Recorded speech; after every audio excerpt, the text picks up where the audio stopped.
Welcome, folks. Welcome to a special Sunday evening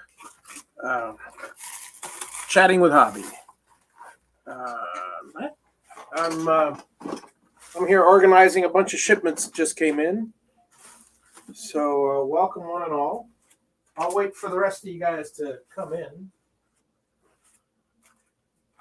But in the meantime, I'd like to welcome everybody.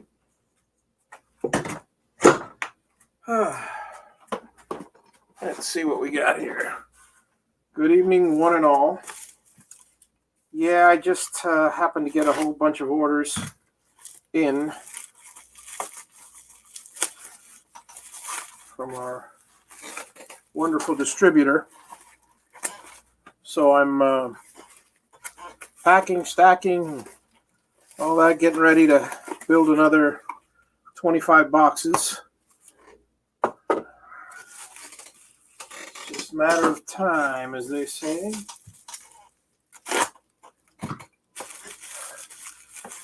How's everybody doing tonight? And I expect to be getting...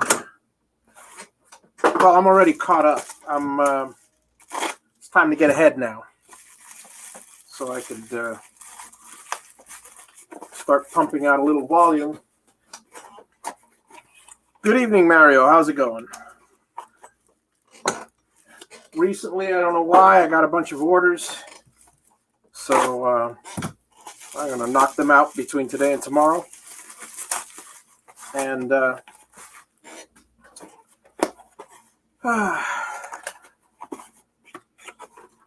let's see here. So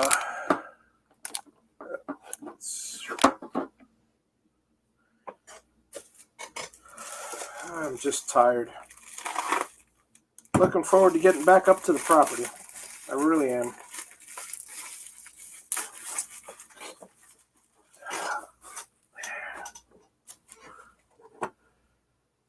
How are you, Paul? How's it going? Mario, Ed. So yeah, recently I got a bunch of orders, and it occurred to me, I mean, I like building one a week, but I'm getting a lot more than one a week. So lately, so it just continues to build. So what I did was I went ahead and ordered about enough to build 100 boxes. And there we go. And I've got my guys at the call center. There's a couple of them lately that I don't want to say they're out of work, but let's just say, you know, COVID and stuff. So we'll put it this way. Well, it's the only way to put it. The call center I operate, for those of you that are unaware, services a particular cruise line industry. Now, needless to say, they have cut back considerably, being that, well, not as many people are cruising, et cetera, et cetera. They're redoing their ships, a lot of them. There's a lot of information there and stuff. And so we had to, the ones that were already had tenure in my company, or rather with the cruise line, as call center operators, kept their jobs. The rest of them, you know, they're going to, you know, we do a road service. We have a few companies that we service, but the others had to retrain. Well, everybody had to retrain, because the ones that had the cruise line had to retrain, because all this new information's coming in, and they're telling them all the information about, we have these new ships, and the old ships are being renovated, and now we're taking the advantage. It's all sales BS, the usual. Well, anyway, there are a few left in the lurch that they're getting a lot less hours, and it occurred to me, I got a building, I got 18 people. This doesn't take much experience. I could build a little how-to flow chart, and then and all I have to do is just test them at the end. So it occurred to me, you know what? I could happily solder my one a week, or spend my time just checking boxes and have them all build it. So I think that'll work out for the best. So that's what I'm considering doing. Not considering, I'm implementing it and stuff. Because honestly, the money that they make is it's money versus time. I've said it before. It's I'm making $7 to $5 to $10 an hour. They're making $7 an hour. So, well, a little bit more, minimum wage. But it's a simple matter of let them build it. They get good at it, and then that's all they're doing. It's fantastic. It may not be what they signed up for, but on these times, I'm giving them an advantage. I'm actually keeping them employed. So anyway.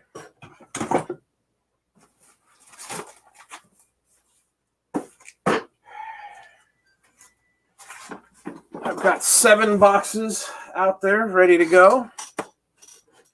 It's always in batches. So my batch is ready to go. Everything's running great. And bought a new computer, folks. I'm very, very happy about it. So that's all I'll say. I bought a new computer.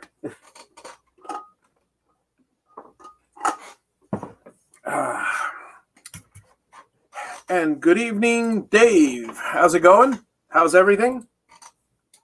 Let's see. What do I do today? Because today it's Sunday. I'm relaxing. All I'm really doing is picking up. Oh, shoot. I forgot to put these away. Hang on. It's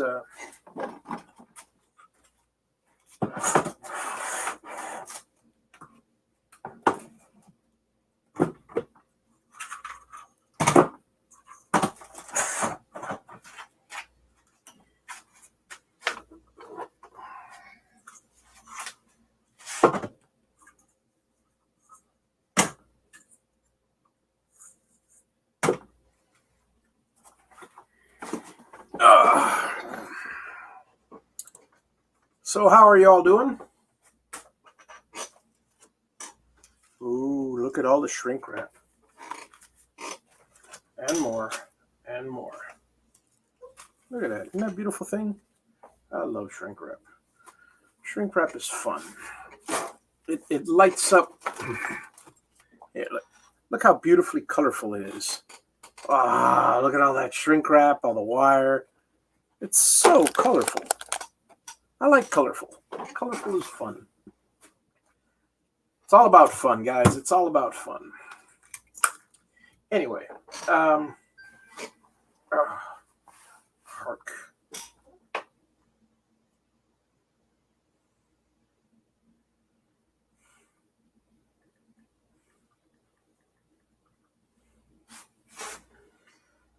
The wife.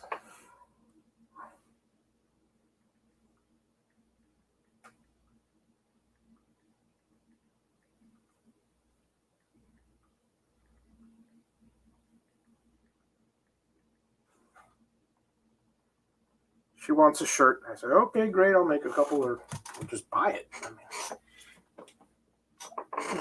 So yeah, it's been a good week. It's been a topsy-turvy week. Some issues with doctors and worry that turned out to be for nothing, the usual, and the rest of the week has been pretty uninteresting. And let's see here. Sorry, I'm checking on a message I just got. I just wanted to make sure it's. I gotta update the build status on the website. But where am I? Where am I? Where am I? There we are. So I expect. Well, I don't know why Russ hasn't popped in. He usually pops in around this time. Might be a little delayed. I'm feeling a little lackadaisical, I guess is the word. Hang on a second. Orders. Oh, wow. Very nice. Very nice. Okay. Yes. Sounds good. Okay, so, hey, Jason, how's it going? Jason, your box, along with 6 others, are in the final testing stage. So, yeah, let me see if I can. Well, let's see if you guys can see it from there. Hang on.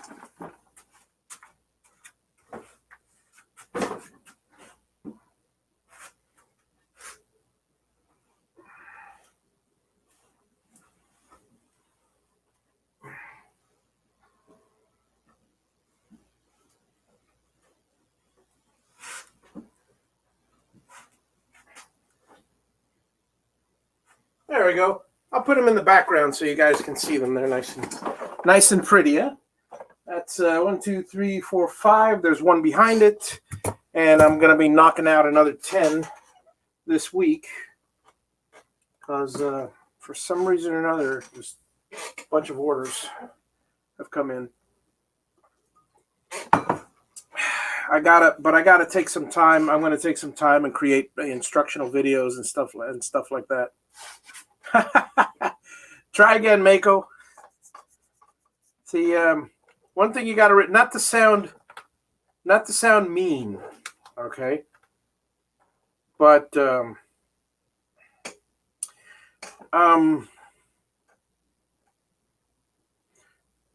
people. One thing you got to know. One thing I've learned as this is my best advice to anybody that wants to be rich. Don't spend money.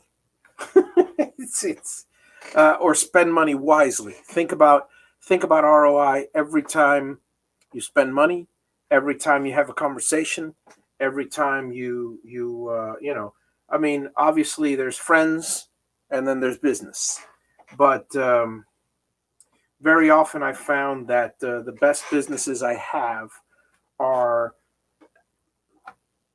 create friendships.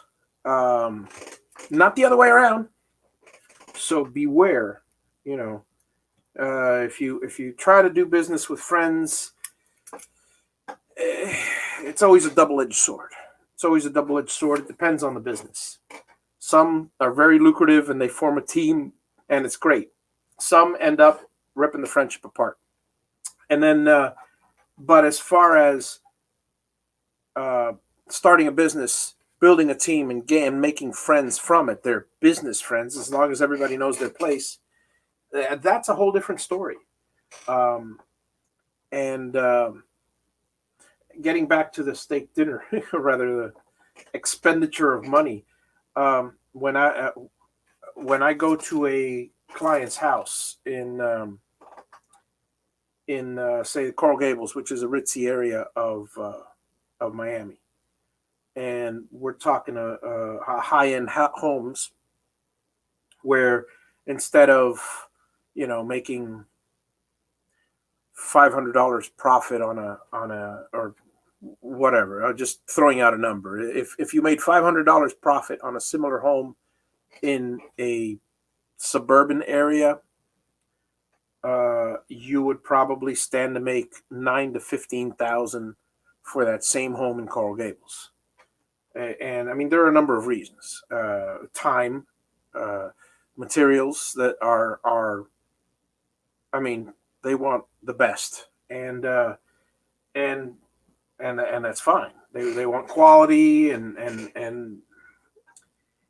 you give them the best. You got to dress up. You gotta go through all the rigmarole, which I would do for a small client anyway. But anyway, um, but my point is, when you get to know these people, the owners, one thing you will notice is they are probably the biggest tight-wadded miserly bunch. I will, and I'm not saying that as a bad thing. By the way, I'm not saying that as a bad thing. I'm saying learn from that. I'll give you an example, and I'm going to sound like a you know what hole. But recently I dropped basically as much as a car is worth for a computer that I bought. Um, if I bought two of these, I could buy a pickup, a nice brand new pickup. Let's put it that way. So uh, that's for me. That's for my. It's return on investment. And it's for my luxury, and it's because I earned it. But whereas I save up money, budget myself, and will spend, you know, a good amount of money on items for myself and my family and some friends. Um, what some close friends, a couple of little presents. As the relationship goes farther away, the money is way down. On For a complete stranger, I mean, if it's a person in need, that's a whole different story, and that's like a GoFundMe or giving money or something like that. But that's what charities are for, and that's fine, and that's what churches are for, tithing and all that. But if it's a friend, again, I mean, I don't mean to sound like an a-hole, but no, I don't. If I were, friends would pop out of the woodwork, and I got so many. I mean, obviously, you're joking about that, and that. But what I'm getting at is, uh, be careful what you spend money on. If you spend it just because you have it, that's the fastest way to the poorhouse, and I've seen that everywhere, everywhere, everywhere, and it's some people like living that way. Some people like living um, um, instant gratification, but then come next week they don't know where their next penny is going to get, and then the problem is, if you don't think ahead, that instant gratification turns into worry and stress the next day. I don't want to worry. I don't want to stress. I've had those points in my life where I've worried about where my next meal is. Not my next meal. I haven't gone that bad, but where my next paycheck is coming from. I've had issues. I've had companies where I've lost so much money that I'd lose a property, and I've had businesses where the opposite happens. So I mean, the more it's failure is a beautiful teaching tool. But again, if I were to say something a little bit unchristian, I would say, if you don't give your money and you keep it and you hoard it and you're a penny pincher, but spend it wisely, because that's another big part. You can't just be a penny pincher, because you'll be rich and miserable. But if you spend it, balance. Again, I preach this over and over and over again. Every week there's going to be, hey Bobby, how's it going? Welcome. Didn't see you there. Good evening. And I always say this all the time, folks. It's all about balance. You make if you make a few $100,000 a year, well, by all means, give a whole bunch to charity if you don't use it all, or invest it and create more, and et cetera, if that's your goal and stuff. But don't blow it all, because you never know when that 100,000 or 600,000 a year is going to stop, and then you'll be penniless and homeless. And likewise, if you earn $200 a week, you know, and don't go blowing it on Amazon for a $180 toy on Amazon, and then you're left with $20 for food, and you can't pay your rent. I mean, again, exaggerations, but there's some knowledge in there. How does it go, Clyde? How's everything? Good to see you. Yeah, no, I know, Mako. I got the jest. Wisconsin. Let's see. I'll take a jet trip. Okay, so I'll buy a jet, scoot over to Wisconsin, and then maybe and maybe treat you to a steak dinner. I don't know. It's a little too much investment for a steak dinner. Bad enough that the other night I went. I mean, not bad enough. I'm happy. I went out with my boss the other night, and I was talking about it the other day, and obviously that's what you were referring to. And had a great time. And here's the funny part. Here's the funny part. My benefactor, we'll call him G.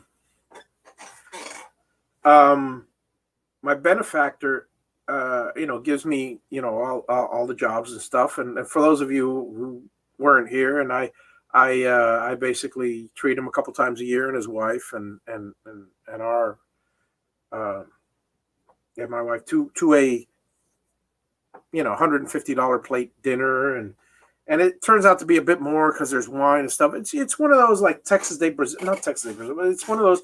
It's a Brazilian steakhouse, but high end in the nice part of town. I mean, it's a nice way to say thank you, and he loves steak, and so do I. So much so that we don't go to that. They got like a buffet in the middle, and they got some. Well, not anymore. Now they serve you salad and this. No. Give me the steak. Nothing but steak. Whereas the wives, on the other hand, the wives will, I'd like a salad. Yeah. They fill up on salad. They have, whatever. And then when the steaks come, it's like, oh, yeah, it's delicious steak. And they have like a little tiny morsel. Man, we will sit there. We will start with steak, have steak and none of this, some of them, they have all different types on the skewers. For those of you who've ever been to one of these type of places, they come by you, and each guy will bring in a different cut of steak. And I just go straight for the sirloin for me personally. Not sirloin, for the top. I don't like the ribeye. I don't like the churrasco's okay because they cook it. They have it delicious, so it's really worth it. Well, almost worth it. I mean, that much. But now keep in mind, after all of this food, and we fill up quite a bit, what the trick is, you fill up not till you're stuffed. And then you sit back, you digest, and both of us, G and I know this, we sit back, we have an incredibly long conversation, and I can talk for a long time, but so can he, come to think of it. Our wives will be chatting with each other, and they know the deal. And so we're there for about easily 40, 45 minutes. So by that time, we've made enough room for more steak. And then again, because, I mean, come on, if we're paying that much money, we're going to get our money's worth. Where again, the women, little steak, they're done for the night. Boy. But we'll just keep going. And then at the end,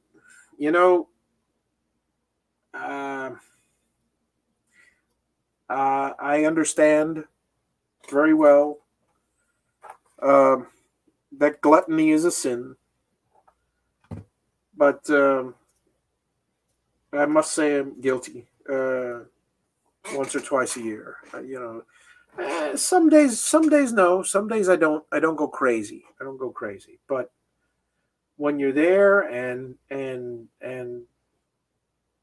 you got my mind when it comes to business, when it comes to eating out with friends, that's a different thing. Share the wealth.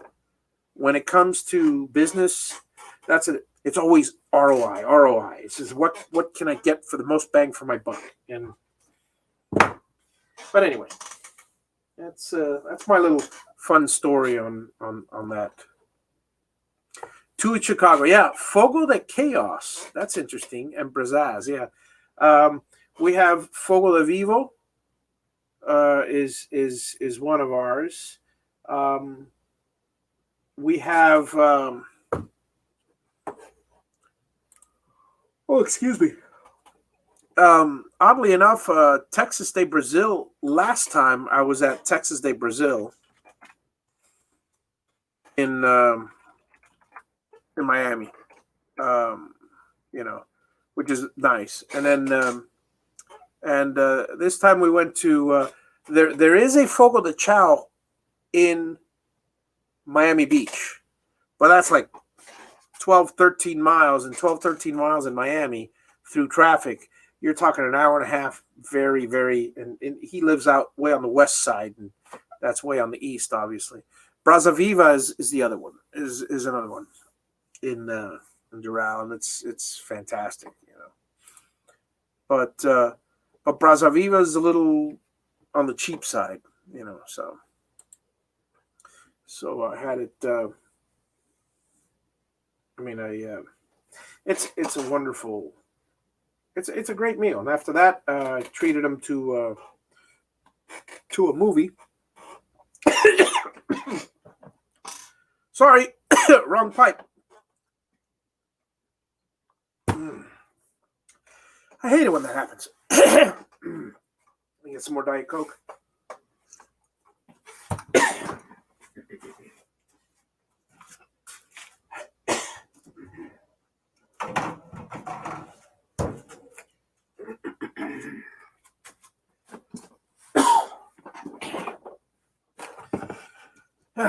When that saliva hits the back of your throat, then you tear up and you have to cough. That just drives me nuts. So yeah, we also have a couple of places a little out of the way that are similar to Cine Bistro. I don't know if you've ever had a Cine Bistro in your neck of the woods. I love Cine Bistro. It's it's a theater with huge seats. You go there 45 minutes early. You order a this happened another time when I first met him and stuff. And in fact, I think it was, let's see, what was the movie? I want to say it was one of the first Marvel movies. No, it was a Star Wars movie. Anyway, it's like $25 a ticket, which nowadays that's nothing for movie. Oh my God, I remember when I was so outraged when Star Wars 2, Star Wars the Empire, no, when Star Wars the original came out, it was $1.50, and then it went out to what the hell? How did I get 100 people watching me? No, that's crazy. Well, thank you all. I don't know how I got 100 people watching me. There's got to be something wrong with the number. 152. That's nuts. But yeah, I'll tell you, it was that Cine Bistro is a great place. It was $25 a ticket, and the meal probably run you another $25 to $50. You know, if you have wine, maybe a little more. So in the end, you're spending $100 a person just to watch a movie. But it's the only way to watch a movie. Comfortable. You sit in a huge seat, and that's crazy. That's absolutely crazy. Something is wrong with with YouTube today.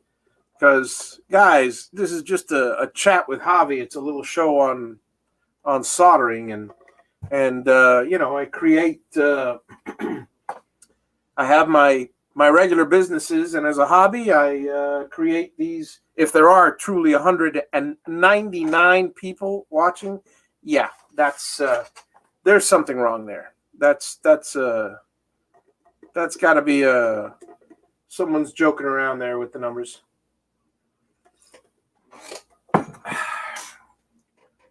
So I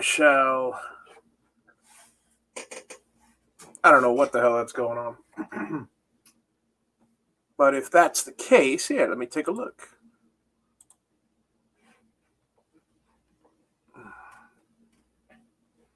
Let's go to the site.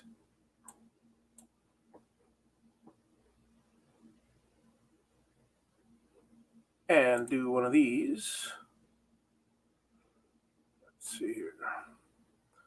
First of all, I don't recognize this guy, and I don't, really. So let's get rid of this guy and see if we get down to 239 people. That's ridiculous.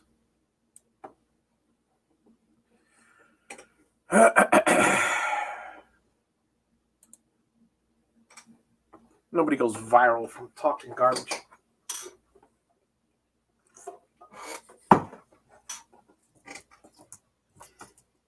And if it is true, well then somewhere along the way YouTube is pushing this video for I don't know what reason. Fogo de what? Let's see. What did you say originally? Fogo de Chaos. Oh, okay, yeah, that's right. That's what I read. I go, Fogo de Chao is yeah, that's hilarious. It's the number's still going up. Who knows? I have no idea where that number's coming from, but that's utterly ridiculous. So I might just stop the broadcast and restart it. I don't know. Maybe not. But clearly that's somebody playing with the system. I don't know what's going on there, but I don't want to get in trouble for that. So, but it doesn't matter. I'm not monetized anyway, so it makes no difference to me.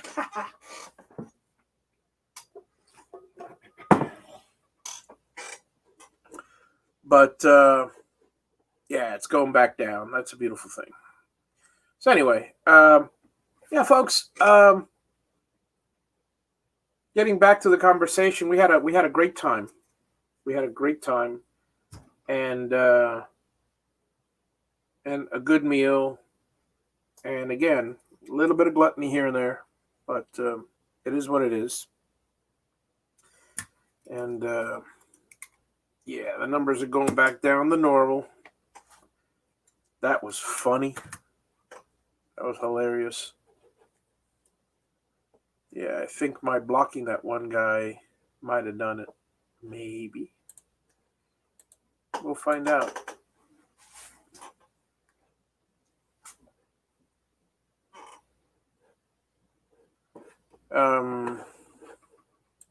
Let me see something, because there's only one Andrew I know, and I just want to make sure that it's not the the Andrew that I'm thinking of.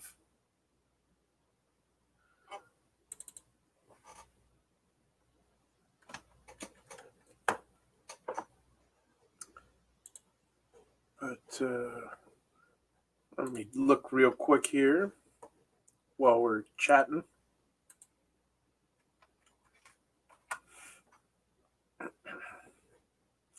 Yeah, I have no idea who that is. That's a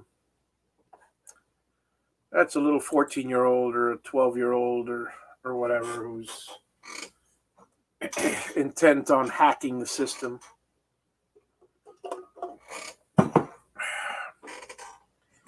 And clearly Um, while I appreciate the numbers, I don't want to.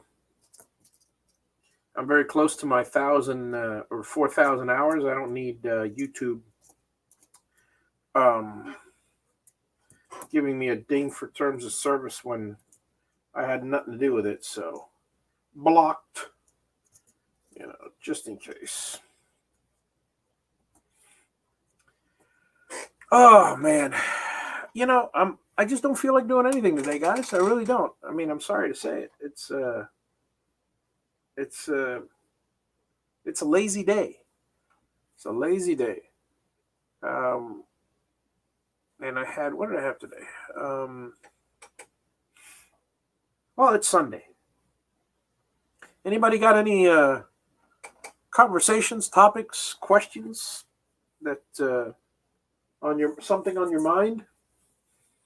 What did you guys do today? How's the weather in your neck of the woods? I found out today from Mark Lindsay, speaking of weather, he was telling me that he hasn't been working on his culvert thing or whatever because all of a sudden there were some wildfires in California. I go, holy cow, wildfires in California. That's some weird stuff. It's not weird. It's I had no clue because it's been raining here every other day.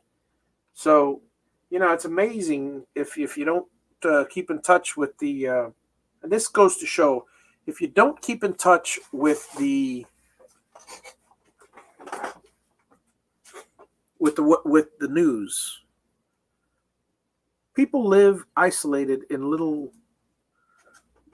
concentrations of little pockets throughout our country, and our country is a pocket. So, sunny and 70, been staining all day. That's good, because if it was raining all day, you wouldn't be staining all day. What are you working on, Jason? And so yeah, I was telling you. So like I said, I had no clue that he had some wildfires and the smoke and all this. I mean, I know California and Oregon and all those places get the wildfires, the western side over there and stuff. We get ours sometimes when there's droughts around. The Everglades is burning, but it rarely gets bad enough to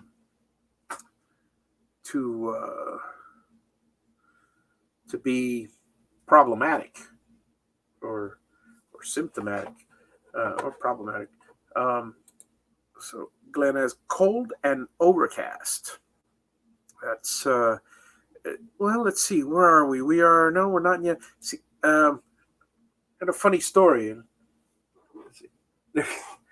Stair treads, and yeah, I've done that myself. Hit return in the middle of a sentence, Jason. Yeah, Glenn, it's funny. I remember when I was in junior year of high school. I'll never forget it. Before junior year of high school, 2 or 3 times during winter, there was a day that, it's that one day, at least down here in Florida, where it's cool and you smell a change in the air. The air is crisp. It's clean. I mean, not that it's not clean before. I mean, we're by the Gulf Stream, so it's always clean, but it's like a crisp, it's like the humidity drops 15 or 20 degrees and the cool air hits you, and it's a crisp, fresh air that you smell when you're outdoors. Unlike the rest of the time where it's just the regular air. Well, that day comes and goes, and it comes a few times, but the first day of the year when that happens, I always remembered, I got to make a mental note, so I know ahead of time when to expect that area. Because, we all know, we expect it around December, around November, around September, around whenever, but for me, as of that one junior year, I made a mental note, October 26th and it was 1982, October 26, 1982. There was, see, now the number's back to normal. Now it's back to 7. That's fine for a regular day. Sometimes I'll get 30. That's fine, but 300, that's crazy. I wonder if I would have left that guy here, how high that number would have gone. That's just nuts. That's just nuts. But no thanks. I don't feel like going to the YouTube police for something an idiot 11-year-old did. Unless he's doing me a favor and he's from YouTube. Doubtful. So October 26th of 82, I noted the smell in the air, the crispness, the cleanness, the cold air coming in. It was a cold front, but that was about the time of year where they come in. And every year, plus or minus a week or two, that's the date. I'm 54, Mako. And so I'm looking forward to, well, in 2 years, pretty much, it's not retirement, what I'll be experiencing. Well, it's the same thing I'm experiencing now, which is I'm not really, I've got everything running automated, investments and stuff like that. So, but pretty much there will come a time soon after I build a house where it'll just be me and woodworking and won't care whether I make a cent or not. Well, I don't care now. But it's I've worked long and hard, and I mean, some of you know the story. When I turned 50, 51, I was pushing three crews in painting and working 80 hours a week, and 2 crews were commercial. They didn't require any supervision. I mean, minor supervision. 1 crew was residential. I had to constantly keep the pipeline filled for them to be working. Good money, but that was, out of those 80 hours, that was 78 hours a week of my time. And I decided, look, it's nice to retire early. I would have retired probably within the next year or two, full retirement, but I decided, no, you know what? There's no such thing as retirement. Everybody works until they die, whether they work for a living or not. See, retirement is a term that's no longer used anymore. Retirement is, well, it's somebody's been working a 9-to-5 job, and they have a pension, and they have insurance, and they have this, and they have that, and then one day they retire, which means now they get pension and they get. I've never known that life. My father's a general contractor. He worked until he had enough money to not work, and it's that simple. And then he still worked, and that's pretty much the way I'm going to do it. I mean, it's but I'm not going to work formally. I'm looking to transfer all the money I'm making from my jobs into money I'm making in real estate, where at one point I will hire a property manager, because right now I'm doing all the property management myself, but I'll hire a property manager. The guy will collect, the guy will do the repairs, the guy and I will not have anything to do except the fact that I worked, sweat equity and all the years that I worked in order to own those pieces of land that now generate money for my woodworking lifestyle or whatever, or my kids, things like that. But anyway,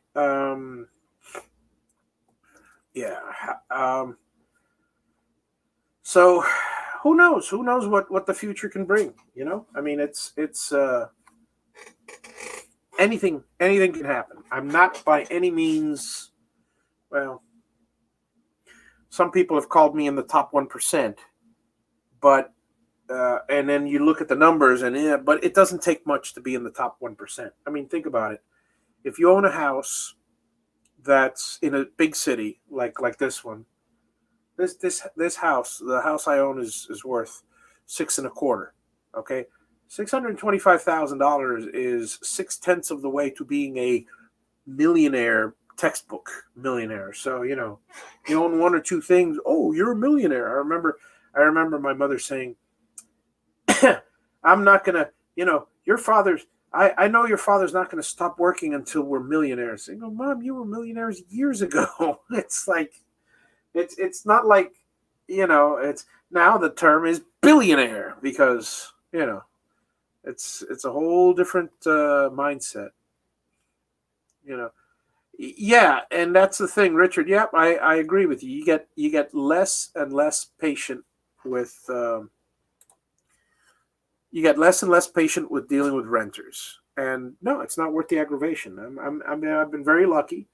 Um, the trick is for me, is if it again, I'll go back to my wonderful favorite word, balance. It's all about balance. Balance between the type of renter you have and the money that you charge. And the reason why I say that is, now in business, lower cost or lower price means cheap. So if something's lower, I'm not lowering the prices on my boxes, on my CNC controllers, because frankly, they're selling out like hotcakes. I've already got a reputation. This is not a money-making scheme for me, so I'm not making any money as it is on it, and I know exactly what their value is, and that's what they will be priced at, and it's gone up and down until it's reached the exact value. Now, if I were to sell it at cost, number one, I'd be devaluing my time. Number two, it would be cheap and I probably wouldn't sell any, which is fine because I wouldn't be making any either and I wouldn't be losing money. But if I sold it at a ridiculous cost, then there's no competition. Well, when it comes to renting, it's a little different because the market around the area is what the market is. So if it's what they say, it's all about location, location, location. And then when it comes to,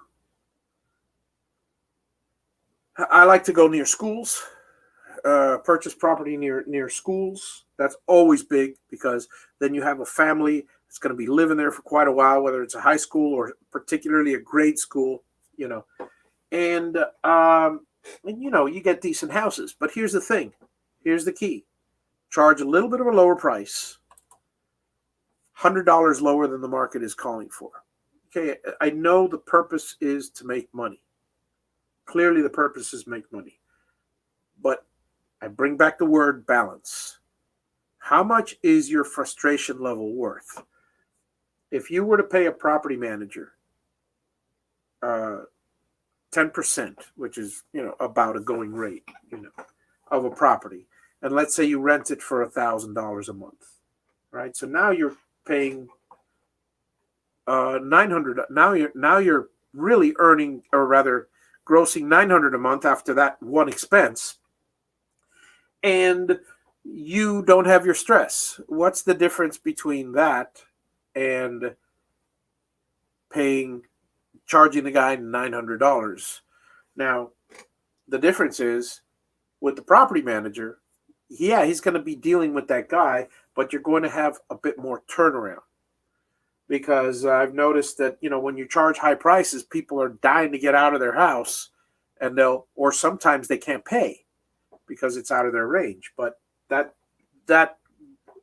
that's for, you got to do your due diligence and your background checks and all that for that. But mean, I've got fantastic clients, renters, and they are basically paying less than the market rate, but they've been there. I mean, the house I sold down in Miami, it was they were renting for 20 years there, and they were paying 50 to 100 less than the hey Marcello, how's it going? Good to see you.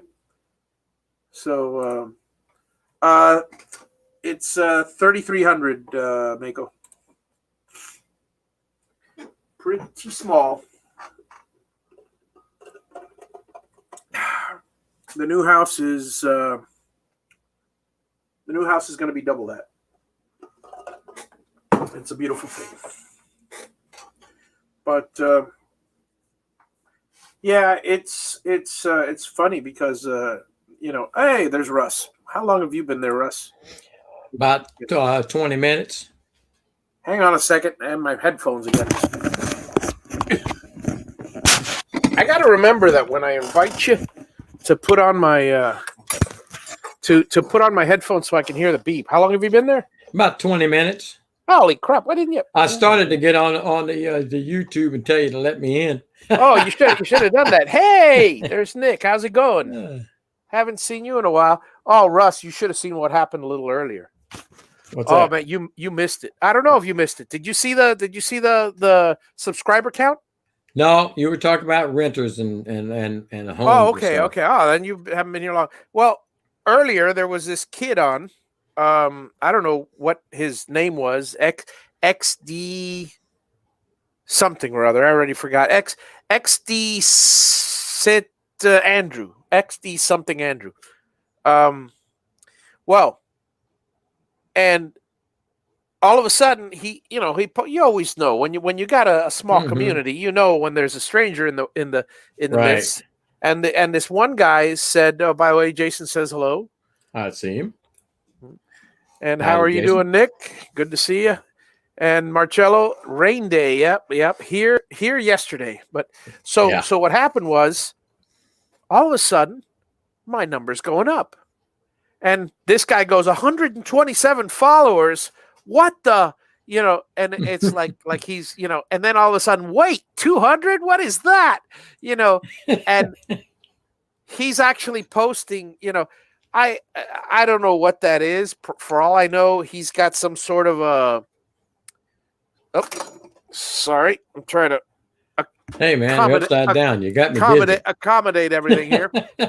So he's got some sort of a. I don't know. I'm sure he's got some sort of a hack or something, or he's got a whole crew of people subscribing.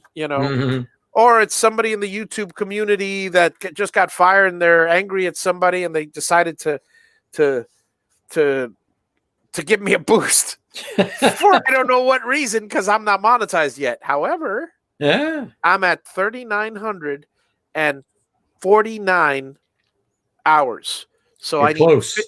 Minutes, hours. So hours. I need 51 hours. And usually one of these sessions will give me 2 or 3. Well, if this guy put me 300, we'll see what happens. But I don't know. I don't know what kind of glitch that was. But the funny part is, I blocked him, and it started going back down. I mean, it went back up a little, and then it all started going back down. So I don't know. Maybe he got angry that I blocked him, and he decided to take back his things. But were they doing any speaking? No, not. I mean, yeah, they were chatting, but it wasn't anything rude or anything. But the photo was a little kid. Yeah, and I'm not going to mess with YouTube and the terms of service. Not when I'm about to get monetized. That's or ever for that matter. Patrick just joined us. Hello, hey, Patrick. Pat, how's it going? It's been a while. Pat, you just missed it. I got. I had 300 people about 20 minutes ago watching, and it just kept on climbing until I kicked this one guy out. I have a feeling, I don't know, there's something really suspicious there, but it's fun. It's fun. It was a fun little ride. Same thing happened to Charles on his show a month or two back. Oh yeah, yeah, but they were overseas people, Yeah. and that Oh was through yeah. YouTube. Yeah. Yeah. So hang on a second. Let me see something here. Yeah, I just came in from outside. I probably shouldn't stay long. I'm still kind of messed up. You go Yeah. get cleaned up, but I didn't even know you were on. I came and turned the Facebook on. Oh, jeez. Okay, I'll sit for a minute. Let me see here. Number of viewers, sudden increase in view count. If you are monetized, you should take action to block views from suspected bots. Uh huh. Okay. Okay. My video suddenly decreased in views per day. I live stream suddenly only have 4. Yeah.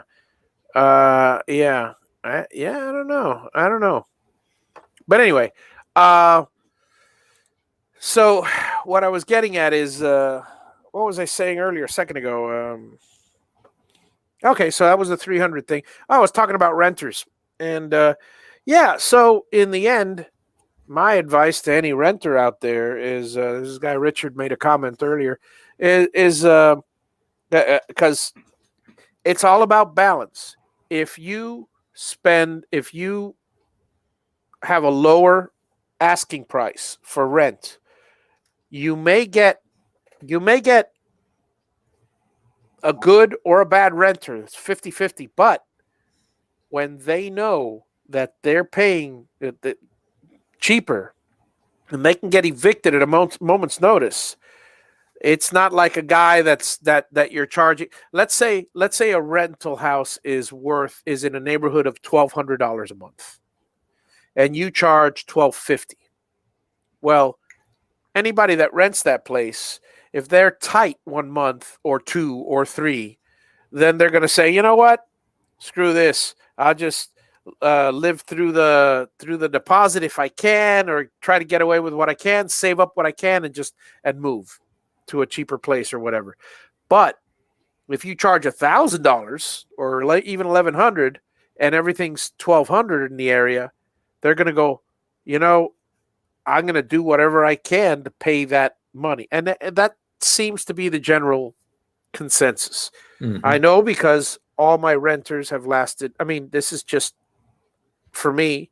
All my renters have lasted a long time because the price was um, lower than the market. You don't make as much, but you don't have the stress. That's what I'm talking about. Balance, And again, you could charge more and then let the property manager deal with it. But then you run a different risk, which is of having it vacant for a month at a time every now and then. Mm-hmm. So, it is what it is. Or eviction costs, et cetera, et cetera. So what were you doing? I've been outside piddling in the yard, trying to make the wife happy, It's a beautiful thing. I don't want her to come back and tap me on the head while you get a good laugh out of it. Yep. That's that would definitely be what I get is a good laugh out of it. I just finished unboxing a whole bunch of drivers and a bunch of these things. I was telling the folks about a new computer. I'm very happy about it. Oh yeah, that was that $100 machine you were talking about the other night. Yeah. It's not this one. It's in the other room. Mm-hmm. But it'd be great because we're talking. I haven't bought one in a while, and it's for the business, Right? Of course. And it's fantastic because not only could I use it for the business, but man, I'll be able to edit practically instantly. It'll the speed at which this thing renders a video. Really? 24. That's your Mac? 3.7, 24 cores. Here, let me. Oh, Glenn says I must have found the round to it. Yeah. Yeah. I saw the one Javi had. It got stuck in me for a little while. Yeah, there you go. That's the way it works. You find a round to it, and then you're off. But yeah, it's It's a nice machine. Mm. Better be for the price you paid for it. Ooh, man. I Here, let me. would be looking for those less than 20% of that. Yeah, I'm not Yeah. gonna. I'm not gonna put my receipt up because that's just. I remember what you said. All right, last but time. yeah, it's Dennis Nolan just joined us. Better late than never. Hey, Hello, Dennis. Good to see you. Good to see you. How goes it? Yeah, we're just chatting. We're just chilling. We're just relaxing on a Sunday. In fact, I'm relaxing so much I can't You can't even get any work done. get any work done. I don't feel. I mean, like I got like.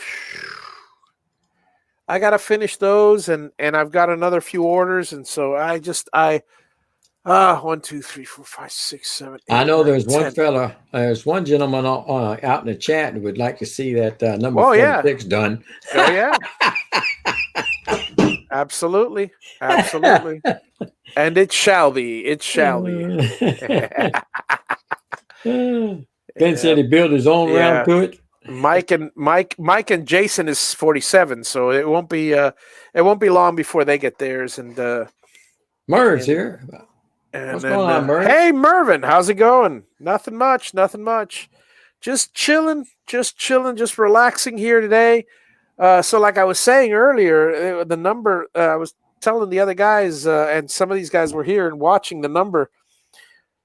I got up to 300 viewers for some crazy reason, and this guy came in. This guy comes in about the same time and says, "Wow, 200! That's crazy!" And I don't know.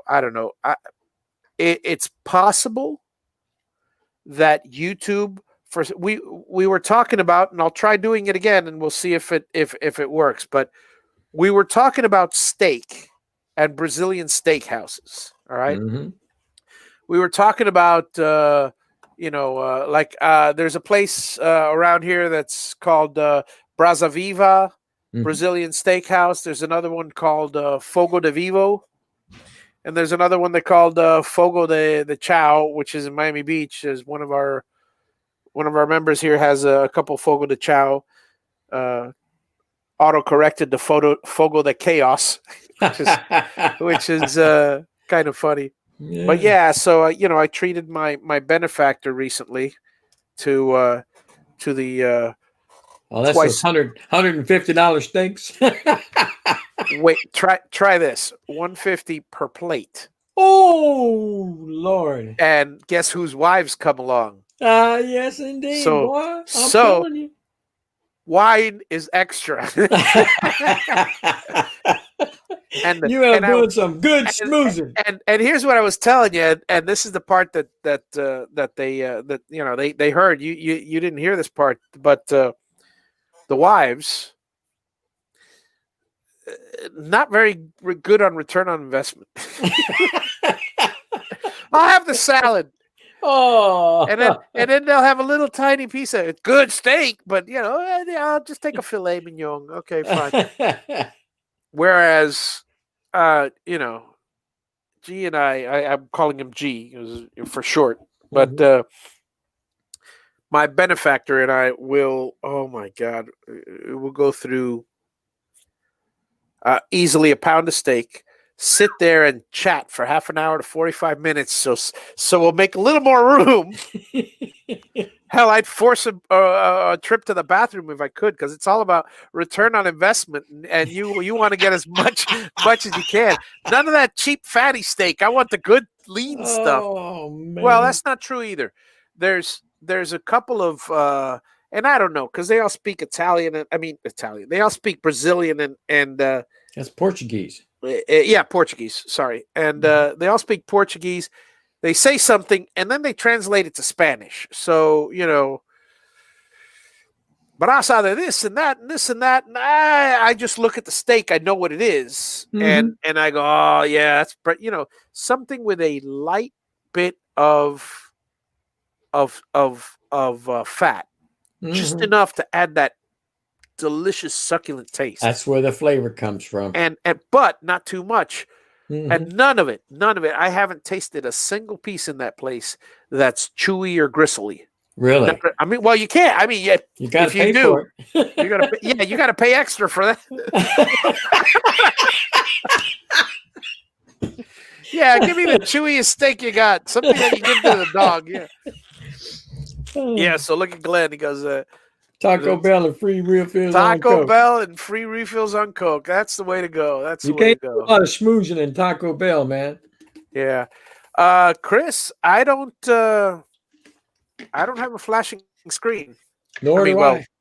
So but I Nobody don't else know. has mentioned it.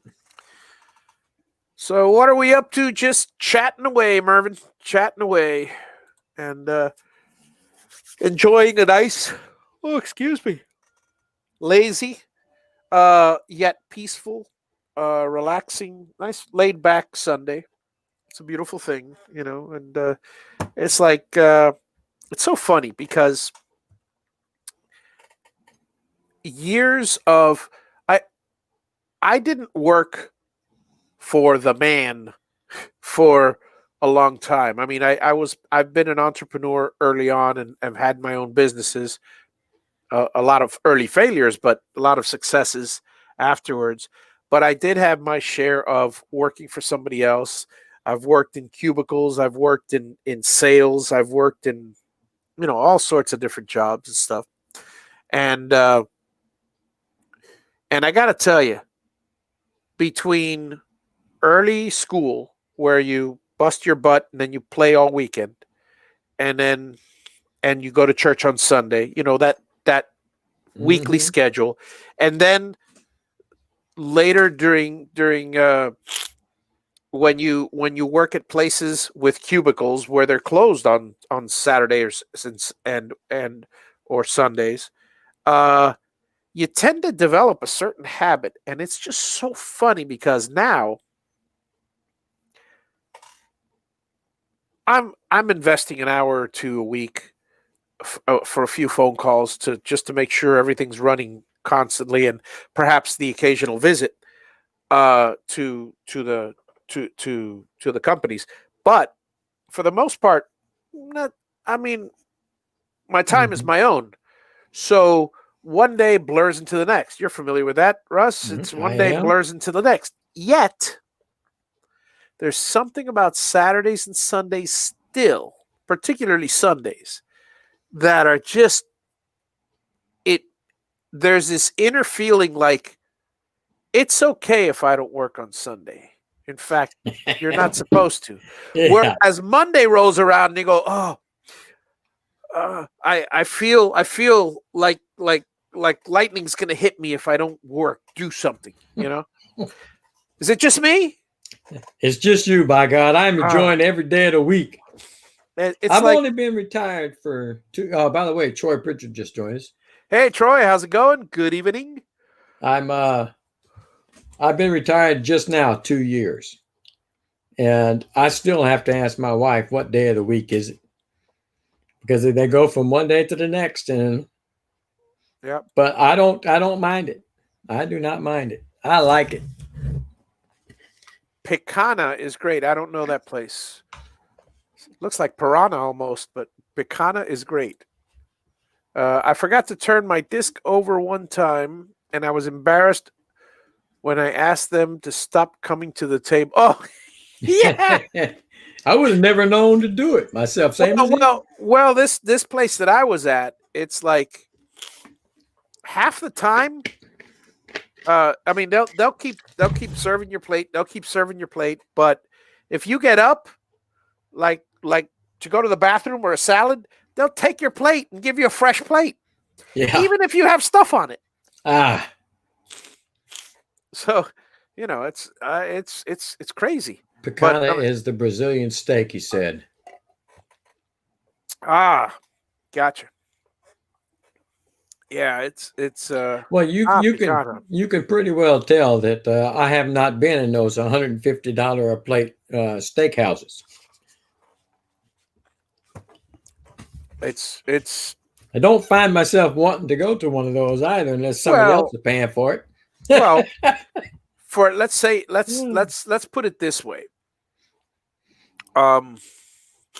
There's business, and there's and there's my personal life. My Right. personal life, yeah, I'll drop half a car's worth of money on a good computer or on Hmm. something that I want as a luxury item, or yeah, personal. Right. Business wise, yeah, I'll drop that much money on a computer if it benefits the company.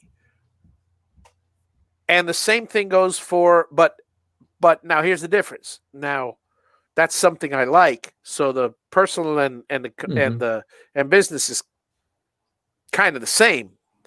But when it comes to something like a steakhouse, maybe on an anniversary for my wife, I'll go to a lesser expensive steakhouse. But my wife is extremely intelligent and thrifty, Yeah, mine for too. which I love. She will shoot me if I do something like that as a personal thing. Hmm. The only reason she'd go now is because, well, it's a business thing, because, uh, well, that's not true either. She won't shoot me if because I have the money, I have the means, so it's not like I can't afford it. But personally, I was telling the guys earlier, my rich clients, Hmm. they're the tightest tightwads, and That's how they got rich. that's how they got rich. You spend wisely Hmm. and you don't spend a lot. Me, I spend a lot, but it's always wisely. Yeah. And let's put it this way: when I do spend a lot, like on Amazon, I buy a lot of different things on Hmm. Amazon. Oh, I want that. First thing I look at is my budget. I have a certain amount of budget, Hmm. and my budget is $500 a week, and I cannot go over that for joy toys and stuff like that. And if I save that budget, then in the end I could invest in something bigger. So it's Right. balance. It's all Balance. about balance, and Marcello left us. Good night, Marcello, if you're oh, still have a here. good one, Marcello. Yep. Have a good evening. But getting back to the steakhouse, when you have uh personally, I wouldn't spend that Look at well, Troy. Troy's that's comment. that's exactly what I was going to say. Yes, Uh, yes. Troy hit the nail right on the head. That's what I was leading up to, and like CRS, the thought left my mind. I was trying to go, what the hell was I leading to? Thank you, Troy, because that's exactly what I was going to say. $150 a plate. You get 4 people. That's $600. You can buy a Yeah. side of beef for that. I mean, that's Hmm. fantastic. Have it cut any way you want.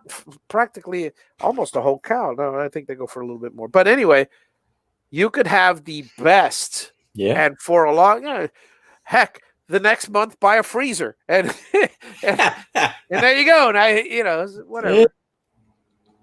Yep. Now, what's Glenn saying? MOW. MOM and then MOW. Where you going with that, Glenn? I don't know what that means, other than what the words say. Yeah, that's a. Hmm. I can't get anything out of it. It's Yeah, gone over the top of I'm my head. usually pretty good with acronyms, and Yeah, I'm not familiar with that one. guy went over the top of my head on that one.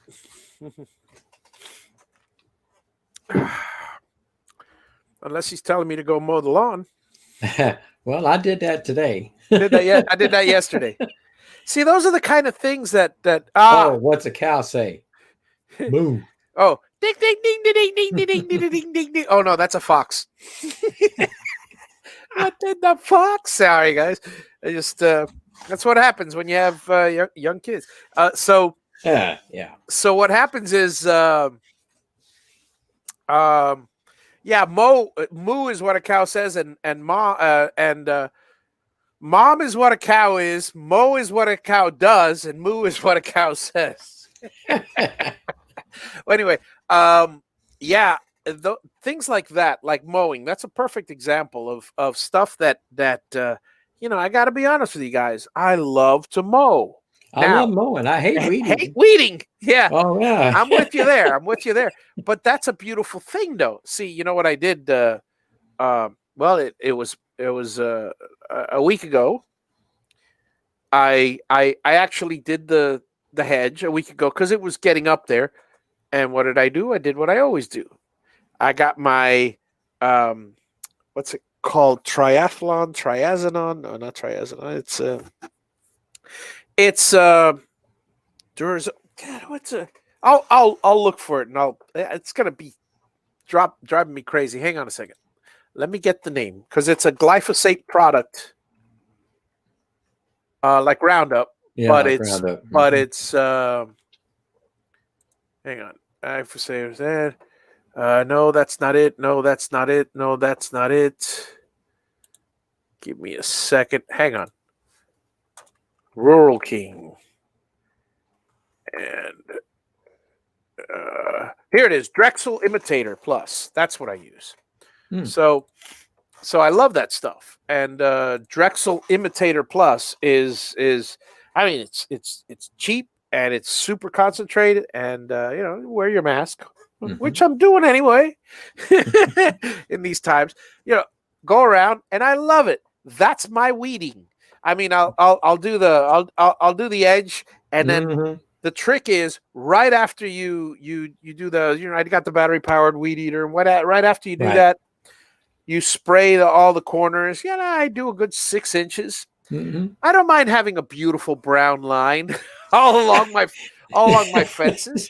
It's My actually father-in-law's nice. the same way. He does the same I thing. love it. I love it. And the best part is Mhm. I got some cherry bushes behind. Well, here, I'll tell you a few stories of the cherry bushes. So my neighbor, um, the neighbor that was and the neighbor that is. The neighbor that was, there was a neighbor there before. And about, I don't know, I'd say about 5-7 years ago, the new neighbors moved in. Now, this other neighbor, I had watched the kid grow from 15 years old to almost moving out, and then they grew up and they left. Now they were, it's backdoor neighbor and there's a hedge, so it's not Mhm. like we interacted at all, or barely at all. But uh, and it's a city. Everybody keeps to themselves anyways. It's a damn shame. Yeah. So what happens now? They had their bushes just were all the way up to the fence, up to my fence. I had one time the kid dropped a baseball or something, and I had a 8 foot long uh, 2x4. I taped the ball to the 2x4. I put my arm over the fence through the bushes, and my arm was easily a good 2 feet into the fence. And he just, I think I see it. And he grabbed it.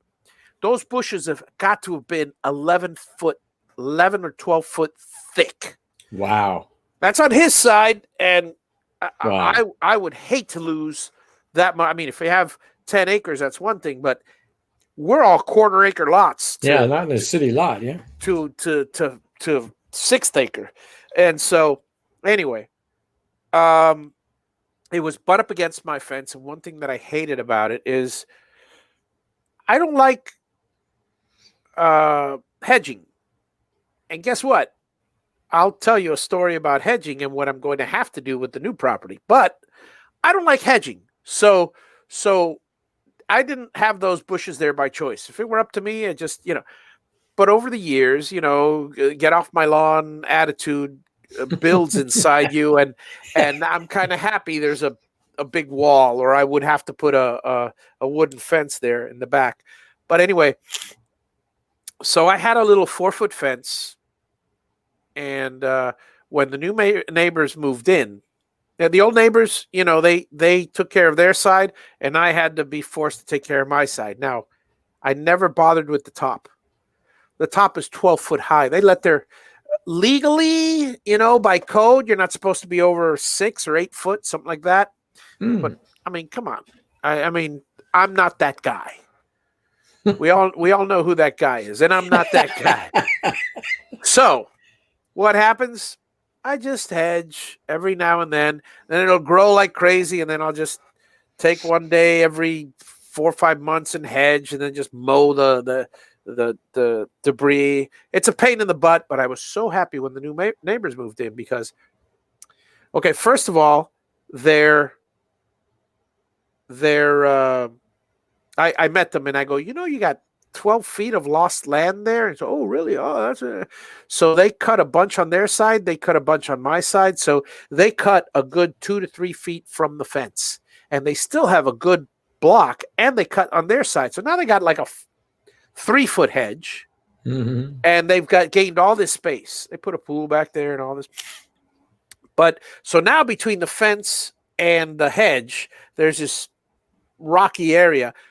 But their dogs, they have 2 dogs. Their dog came up, and they would dig under the fence and go into my yard. And all of a sudden I'm looking, I go, there's a strange dog. And this is before I had my dog. There's a strange dog in my backyard.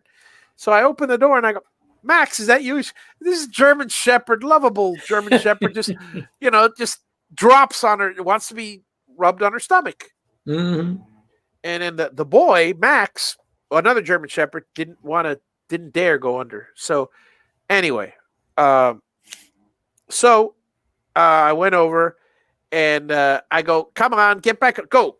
And I lifted up the fence and I shot him under. But then I noticed the collar was missing. So I walked around and goes, listen. And I told him very sincerely, I wasn't like pissed off. If they crap in my lawn, I'm not that guy. If I do it a number of times, I'd be that guy, but I don't care. But one thing I was concerned about is at the time, I didn't have a closed gate. I had very loose gates, and you can get out in the front, and we live on a curve where cars every now and then go darting around, and my neighbor had almost lost a dog. They lost 3 legs because just a car just smashed into the poor little dog because they always ran out into the street. Well, I told the whole story to my backdoor neighbor and said, it's out of concern. I don't care. They're welcome in my yard, but it's out of concern. I don't have a front, a secure gate in the front. And I found them out front because they escaped twice into my yard, but one time they were actually in my front yard. So I go, at that point I talked to her. And then, and it's funny how I got to know the dogs because when they first moved, the dogs would bark at me all the time. So I'd go out there with a little piece of ham. Pretty soon, I go out there. They're the quietest dogs. And this is a friend of mine who's a dog trainer.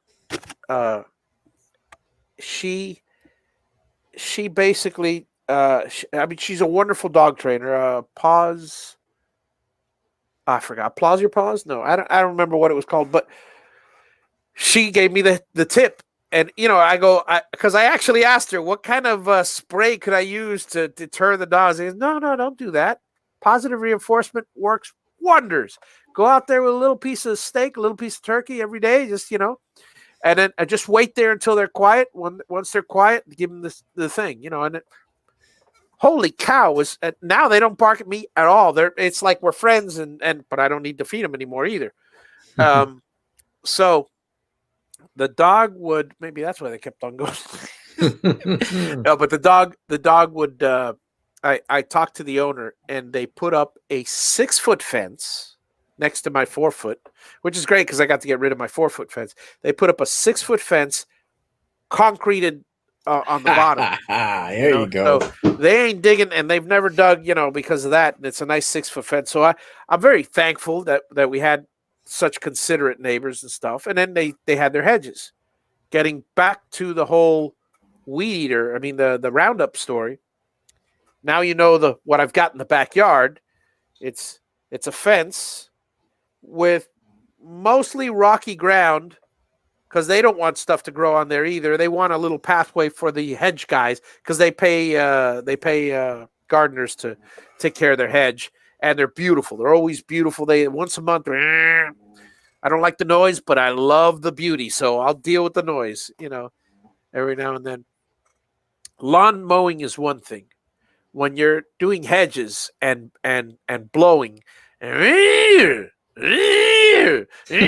change in is like you're inside. You go, oh my God, when are they going to end? And it's like 5 or 6 hours of this stuff. Big hedges.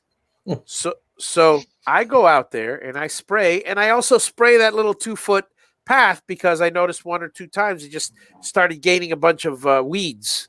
And so I figured, what the hell? Let me do them a favor and me a favor. And so now no weeds cross over my house. It's nice and easy. And Roundup is a beautiful thing. But so I was going to say, as far as the fence line, as far as the property, my intention in the property is to plant either cypress trees, cedar trees, probably cedar, all along, and make a hedge out of cedar trees all along both sides. It'll take some time to grow. I know, I understand that. But my other option would be a hedge. Problem with the hedge is someone's got to cut it back. And I was actually considering, and I hate hedging, like I said, but I was looking at investing, even if I do it with cypress trees, because you can make a hedge out of cypress trees. I was considering buying one of these tractor hedgers. They're only $4,000. They go on the back of a tractor, and you're driving with one hand the tractor, and the other hand you're moving out and in or up and down, and with a joystick. And this is just big arm. They go, and it'll just slice the whole, just like that. And it's fantastic. Oh, but the noise, they're going in and out, up and down. I'll make sure to do it on one side more than the other for that. My wonderful. That wouldn't be a bad idea with the acreage that you've got over there and that you have to. That'd be the only way I'd want to do it. No, there is no way that I am hedging manually. My cousin says to just plant every 10 or 12 feet away, plant a cypress tree, and that's it. Mm-hmm. And leave them naturally. And that's also, it's an okay idea. It's not a bad idea. I don't know. I haven't, one thing I got to do a little bit of research on, and I got to talk to a landscaper, I guess, is how to go about, if I do it with cypress or with trees, because they make good hedges too. Number one, what's the recommended distance that I plant them at? Number two, when do I hedge? It's like the trees are really, really small, okay? Mm-hmm. They'll grow up. Well, I have to have some delineating line, and then do I hedge as the trees are growing, or do I wait for the tree to be huge and then just whack off a straight shot? I would imagine it's the former, but I don't know. I'd never done it with trees. Never even thought about it with trees. So yeah. And then Leland cypress is a great tree to do it with. What I could do also is a combination, but I like the idea of doing it with cedar if I can, because if they get big enough, see if I leave the cedars and let them grow, they'll be dropping branches, and I can use the cedar for woodworking projects if they're big enough. If they're big enough, make some pin blanks for sure. Yeah, absolutely. Cedar trees. Cost. But just get you some of those Japanese bonsai plants. When they grow big enough, they already got the out. They're damn near straight to begin with. Yeah, but I don't want them straight. And I don't want them all the way up tall. No, not at all. Not at all. See, the beautiful thing about certain trees is look, I need them to grow to a maximum height of 15, 20 feet. That would be ideal.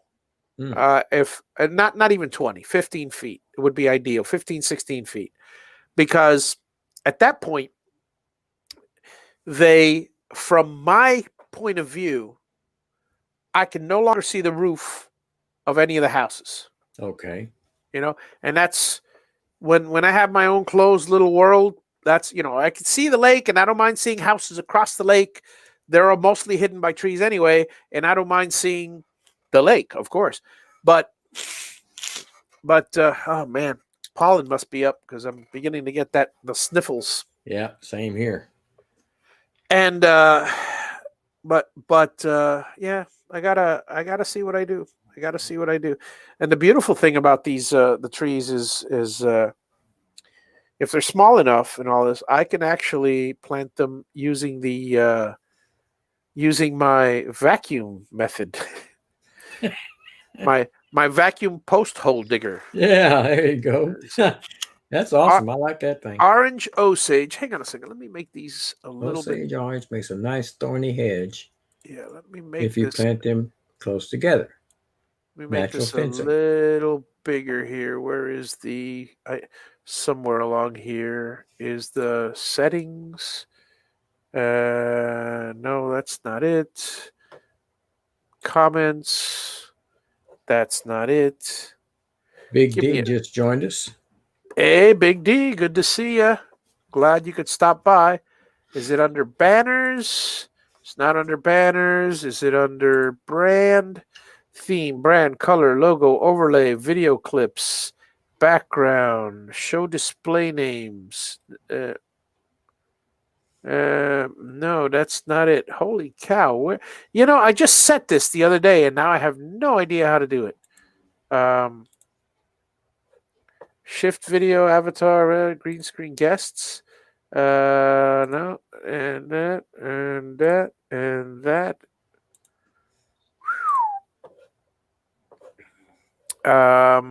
Well, Glenn, your son bought 42 and a half acres, and 20 of those acres are cedar. Oh, Wow, that's sweet. that is sweet. Oh, I think I know how to do You this. get it for a good price?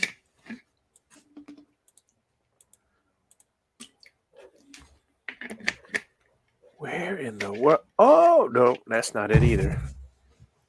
Oh, I think I might. No, it's down here somewhere. No, that's not it either. Lord have mercy. How did What, I get this to go oh, well, I don't know. what are you There trying to do?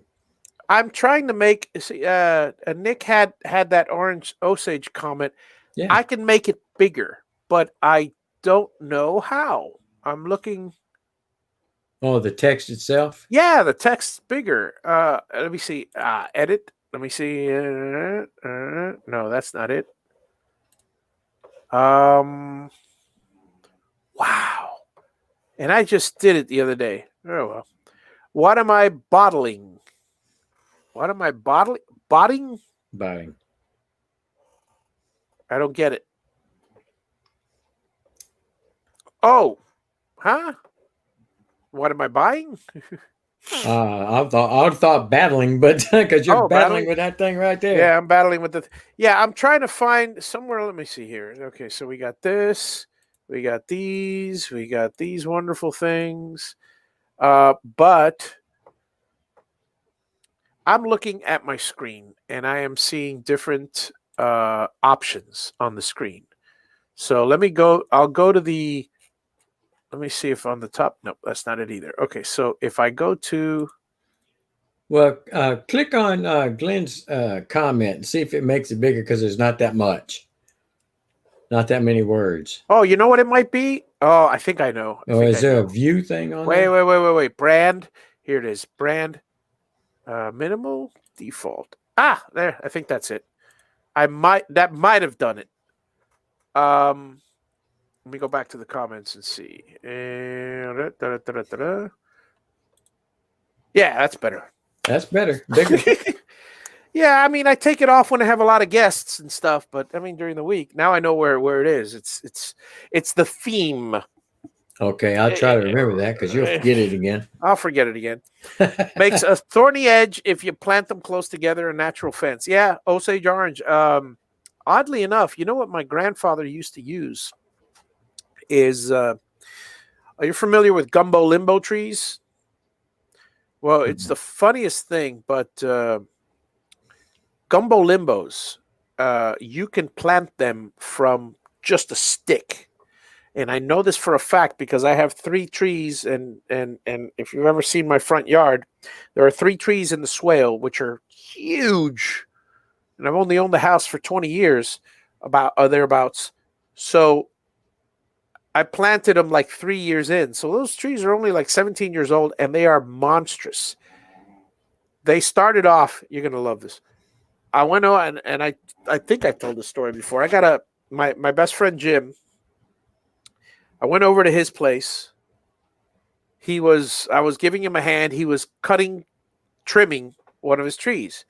And I go, oh, that's a pretty tree. I should get one in my house. He goes, well, here you go. And he just handed me a branch. And he goes, yeah, it'll grow right from there. Just stick it in the ground. I go, really? I go, yeah, okay.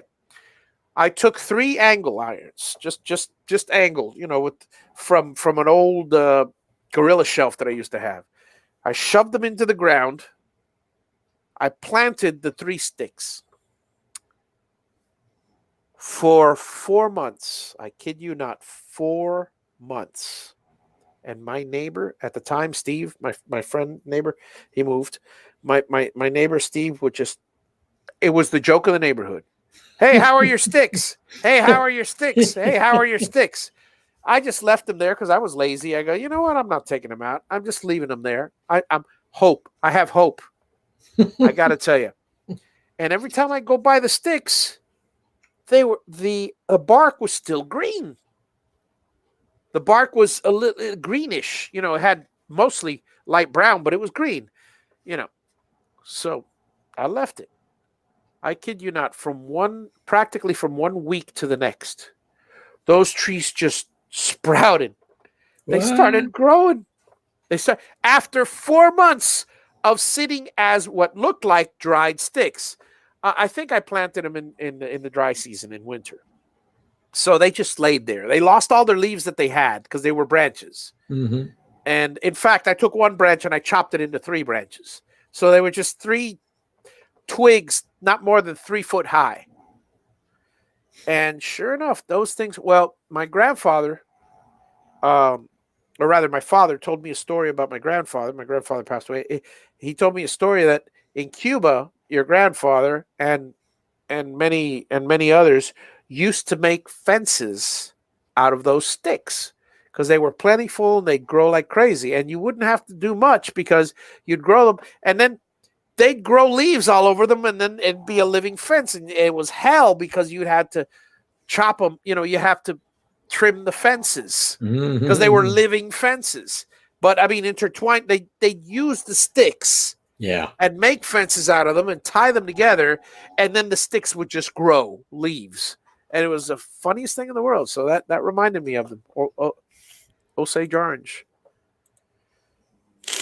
42 acres and 20 plus in cedars. Nice. 20 plus is cedar. Oh man. That'd be so sweet. Oh, you know it. Yep. I keep losing connection. What am I? Oh, why am I botting instead of what are you botting? Yeah. It's on your side, Mervin. We got a good connection over here, I believe. Because roboting. Yeah. So, okay. but yeah, I'll tell you, it's. I hate this stuffy nose. I'll just take an allergy pill and it goes away, but it drives me up the wall when it happens for no reason at all. And it's not like I've been outside or something. I don't know what happened, but yeah, I'm. I gotta play catch up tomorrow with these things. I've got. I ordered. Well, look at this. I placed an order of 100 controller boards. So, yeah. I got them. I got them at a deal and a half. So I've got enough now currently to build. See, 1, 2, 3, 4, 5, 6. I got enough now to build 15 full sets, 15 full Javi boxes. I mean, all complete. Right. Mm-hmm. And I've got all the little parts to build the boxes for another 50. Mm. And the only thing I'd be missing is, the power supplies. I've got 2, 4, 6, 8, 10, 12. Power supplies, I've got enough for 30 boxes. These green things, I've got enough for 50. I've got, all I'd have to do really is build all the boxes. And that's what I'm trying to do is I'm trying to get ahead so I could have them, instant turnaround and stuff. Because eventually I'll design a metal box. But I mean, people keep buying them out of wood, and nobody's saying, "Oh, I want metal." In fact, they like the wood better. I've had a few comments, so we'll see. We'll see what happens. Dave's not a fan of the wood; he likes the metal, but he's a metal guy. Yeah. It's all about the community. What do you want? Mm-hmm. You want a working, quality CNC controller. 45 of them, or 44 of them, 45 of them are out there, and actually 50 because some are not numbered. 50 of them are out there, and they're working perfectly, no issues. Everybody's happy with them. Granted, probably 15 or 20 of them, they haven't finished building them yet, but they've got them and they're working. Dennis has a question. Let's see. Dennis has a question. I'm using 3/4 pine for some wood carvings, but having a problem with warping. Yeah. All right. Oh, yes, I know a few tricks. For one thing, thicker is better. Sorry to say. If you're working with 3/4 pine, they're very susceptible to changes in moisture. Humidity, yeah. So, number one, get a moisture meter. Number two, when you're working with pine, start with 1 inch. Dry it out. Make sure it's dry, because a lot of the stuff like construction grade pine it comes still wet, or they store it outside and it gains moisture and stuff. Yeah. Let it acclimate. If anything, I know it's I don't know if you have a kiln or anything like that, or a dry, but it's a tough thing to do. But if it's smaller than, if you can get a cheap like go to the dump and find an oven, A cheap oven, yeah. a cheap oven to put in your garage, turn it to low. I mean, we're talking 150, nothing that it can burn with, and possibly, or make your own box, make your own box with a few fans, a couple of box fans, one going in, one going out, and put it in a nice dry place, and just let the fans do the job. The trick is get rid of the moisture. Now, once you've gotten rid of the moisture and it's possibly warped a bit, at that point, you run it through a planer. That's what I've done. Then you give it another week. I hate to say it. It's all time, but you got to give it another week, because once you've planed it, it may release some of the fibers, and then it just may bend again. And then that second time you plane it, at that point you're planing, it's minimal, and you can do it. But again, the thicker you start off with, the better. If you're starting off with my recommendation is, as goofy as it sounds, is get a bunch of 2x4s and glue them up together and plane them to, just plane the curves off them until you get a nice square piece. It'll probably be about 1 inch, 1.25 inches, glued up, plain, carve that. In fact, I do it all the time. I carve it, but I plane one side so it's flat up against the spoil board, and then I plane with the router and then carve immediately thereafter. Now, by the time you're finished, you're looking at about a 1 inch thick 2x4. I mean, 1 inch thick board. Mm-hmm. And as long as you get, use, depending on how long you need the piece, use the same 2x4 and butt it up against each other, and it should be roughly the same pattern, or find some that are similar. And I mean, that's my best advice. Honestly, if it warps, it's a moisture issue. You got to dry it out, and you got to plane it. There's no way around it. There's Yeah, no, pine, yeah. even select pine. Yeah, It's not as bad as just regular pine, but yeah, it still does warp some. and yeah, southern yellow pine is terrible for Yeah, warping. It warps all the time. yeah. Yeah, another thing that you may try, but again, this involves more time. Is take the boards and put some major weight on them, and again, you got to build yourself some sort of a little oven where you have just slightly a warmer temperature than normal, or a dehumidifier. Throw a dehumidifier in there, and Hmm. and fans to circulate the air. And you're gonna have to leave it in there about a month or whatever, but get it nice and dry. It's all about the moisture content. Right on. And that's best we can do there. Let's see, deer hunting for youth this week, and a little guy at church got his first deer in the morning. Oh, nice. That must be nice. I haven't been hunting in as long as I can remember. Ah, yeah.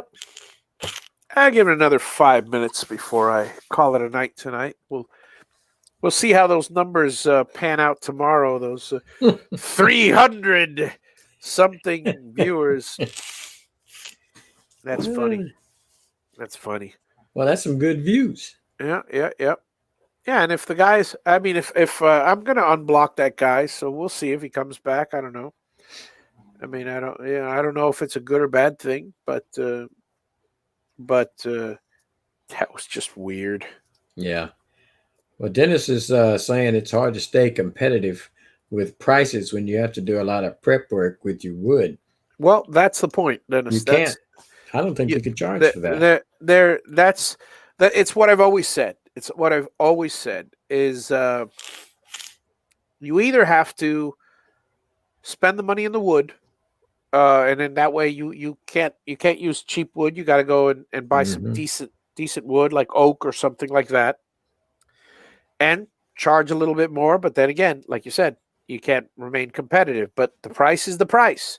Mm-hmm. You find that for everything you sell, there's a customer. It's all about don't sell yourself short. Don't devalue your time and your product to the point that you're looking to get something that's a great deal because you're the type of guy that'll buy a great deal.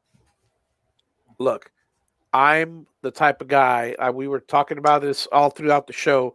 Return on investment is everything about, I'm all about return on investment. And I buy stuff and I reap, I squeeze the last little bit of blood out of a bloodstone just to get it at a good price, but you got to taking into account labor. But here's the thing that you got to realize. I could go one way, which painting is a perfect example, and I'll use that as an analogy. I've said this before. My painting company, I purchased it from a guy. I got his client base, I got his materials, I got his 3 of his employees, and I got his technique. And his technique was to advertise. There's a paper, there's a do you guys get the flyer where you're at? We have what we call it's an Advo sales paper. Okay, Advo same thing. Paper. Basically, local jobs, yeah, help wanted, that kind of thing. Yeah. Well, there's one in Spanish in our neighborhood, and since 67% of the community is Hispanic, or at least speak Spanish, well, that's what he would, and he was, before he retired. He's an old guy. He used to be he used to be a boss of mine years ago, and that's who I bought the company from for a whopping $2,000, and I got $4,000 worth of materials, from it. You made a good deal. Always.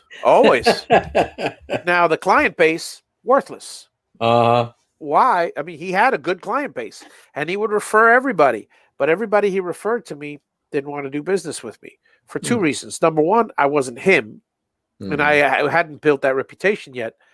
Number two, and most of all, they got him because he was the cheapest thing out there. Yeah. Let me explain what the Clarin, which was this advertisement that's available on any one of these. You pull the newspaper thing. They have those all over malls and stuff. It's free. Mm-hmm. You open it. Yeah. You grab one. You close the newspaper thing, and you don't put the quarter in. Talking about, yeah. Right. Well, the Clarin, you'd look through it. Now, my father once advertised in the Clarin. It cost $400 a month to advertise. He got a nice big ad, and it said, and he has a contract. He's a general contractor, but he's grandfathered in for roofing. His license is so old. He's been doing it for 55 years now. He's a contractor. So open up the page, and you go to the roofing pages, and then roofero, techero.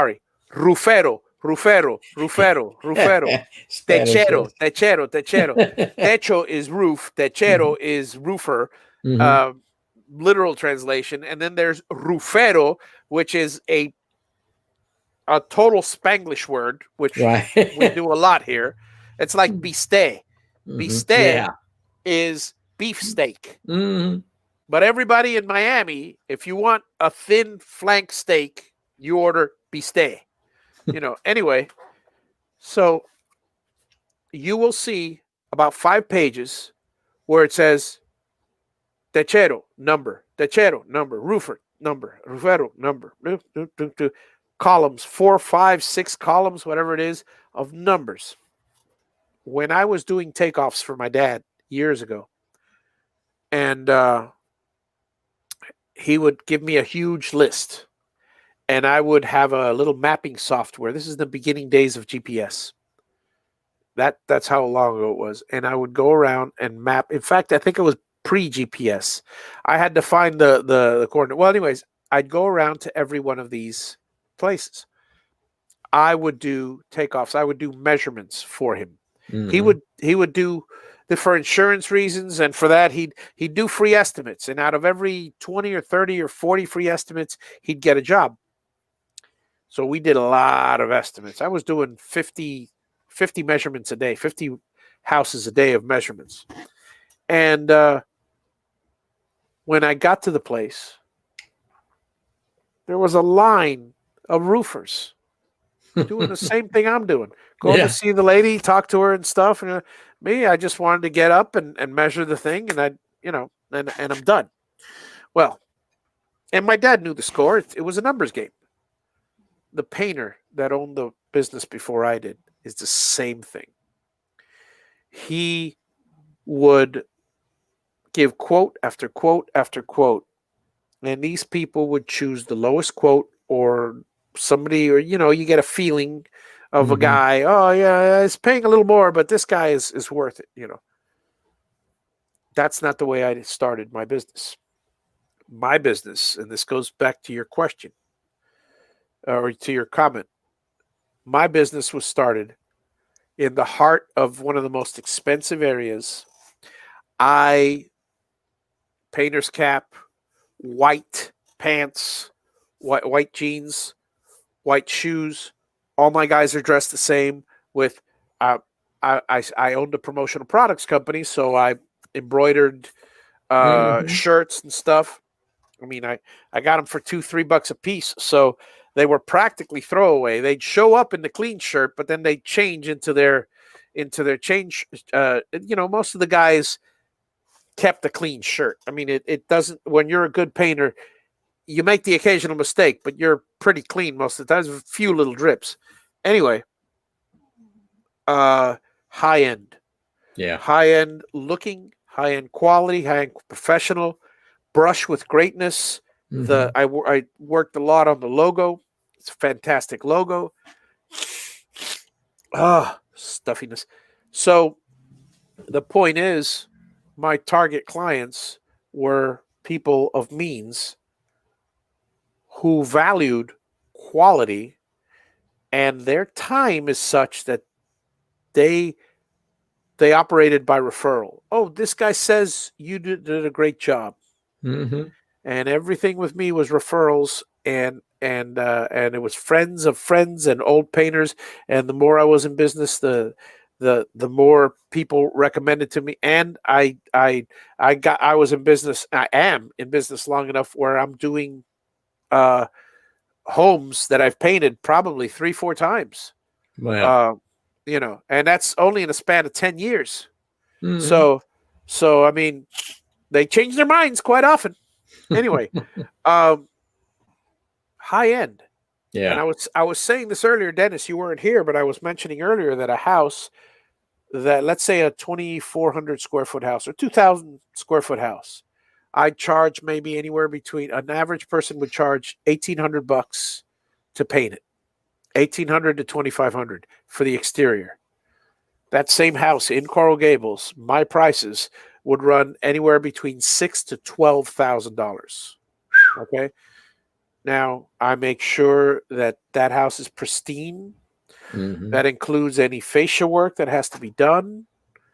But and then I add, it becomes 15,000 if there's fascia work, but rest assured, when I leave that house, there's not a mark. Oh, and then I'll go back and stuff. And then there's ways to protect me, because people keep calling back. They'll scuff the house. Oh, the mover scuffed the house. Would you mind coming back? Yeah, no problem. There's just a certain amount of customer service you can give them for free so many Mhm. times before you got to say no more. Yeah. Say, look, here's the punch list. After this, there will be a fee for me coming back. It's that simple. Even Mhm. if you or I missed something, it's that straightforward and simple. So Mhm. look carefully.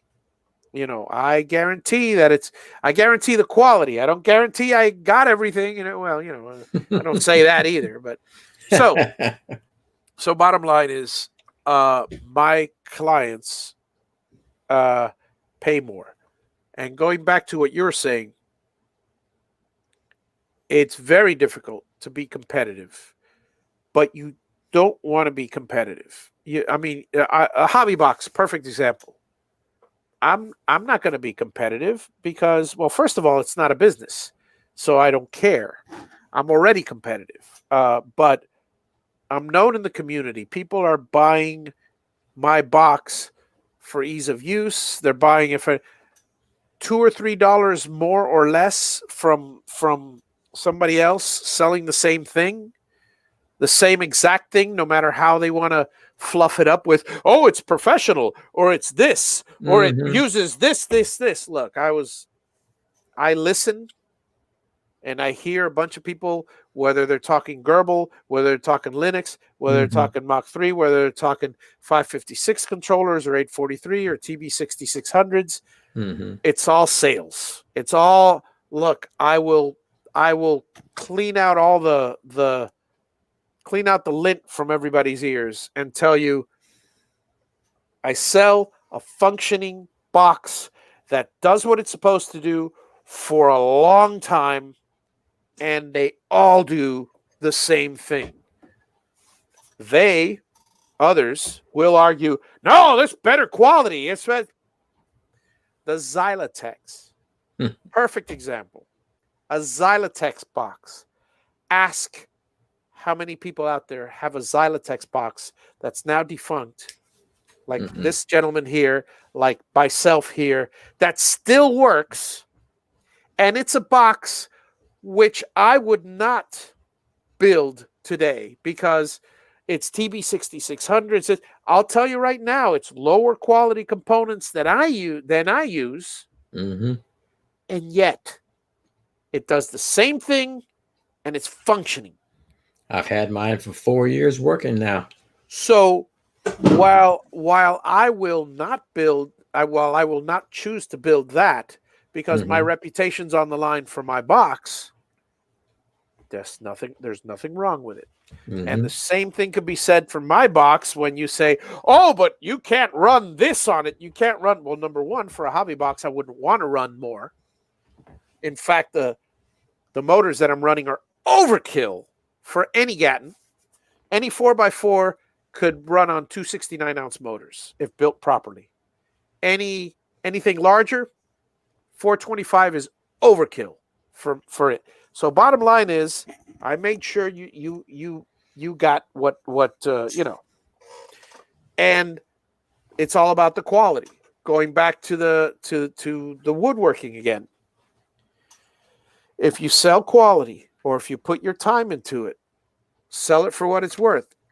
Woodworking, and this is my personal opinion, woodworking it's nice for an extra trickle of money, Mhm. but the only way, again, my opinion, people have proven me wrong, but the majority of people will not make money selling nicks and knacks and little things like that. You can't. You can't. No.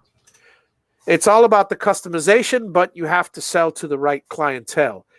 If you're not, if you're doing it to friends, forget it. I've never been able to make money on a friend at all because they're not willing to pay what it's worth They're because not. it's that simple. Mhm. A church, a friend, nothing. Churches are notoriously the worst. Yeah. So now, where can you make money? You can make money in CNC wise.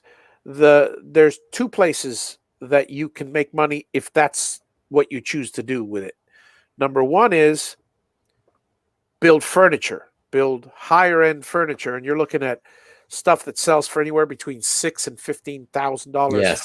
There's some out there doing that too. for a piece of furniture. Invest in the wood. You're probably looking at an initial investment of maybe $500 in really good wood, and then use the CNC for intricate carvings. Yep. You're going to be taking a lot of time. You're going to be taking a week or two.